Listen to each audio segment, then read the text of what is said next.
ભીલડી સામૂહિક આરોગ્ય કેન્દ્ર ખાતે દિવ્યાંગ વ્યક્તિઓ માટેનો સેવા કેમ્પ યોજાયો। 520 થી વધુ વ્યક્તિઓની દિવ્યાંગતાની ચકાસણી કરવામાં આવી।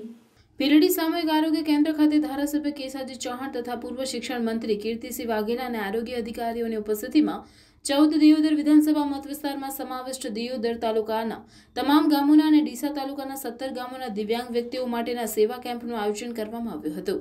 આયુષ્માન ભારત હેલ્થ સેન્ટર દિવ્યાંગ કેમ્પમાં આરોગ્યના વિવિધ વિભાગના નિષ્ણાતોની ઉપસ્થિતિમાં દિવ્યાંગતા પ્રમાણપત્ર એક જ જગ્યાએ મળી રહે તે હેતુસર સામૂહિક આરોગ્ય કેન્દ્ર ભીલડી ખાતે ગુરુવારના રોજ યોજાયેલા કેમ્પમાં દિવ્યાંગતા ધરાવતા 520 થી વધુ દિવ્યાંગ ભાઈ બહેનોને દિવ્યાંગતા પ્રમાણપત્ર મળવાપાત્ર છે કે કેમ તે અંગેની કેટેગરી નક્કી કરી આગળની કાર્યવાહી કરવામાં આવી હતી અને આગામી સમયમાં દિવ્યાંગ વ્યક્તિઓને પ્રમાણપત્ર મળવાની સાથે દિવ્યાંગ લાભાર્થીઓને લાભ મળવાપાત્ર રહેશે।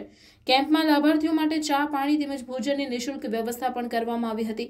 અગાઉ પણ લાખણી તાલુકામાં આ રીતનો કેમ્પ કરવામાં આવ્યો હતો, તેમાં પણ મોટી સંખ્યામાં લોકોએ લાભ લીધો હતો। આ પ્રસંગે લોકોએ દિયોદરના ધારાસભ્ય કેસાજી ચૌહાણની કામગીરીને બિરદાવી હતી।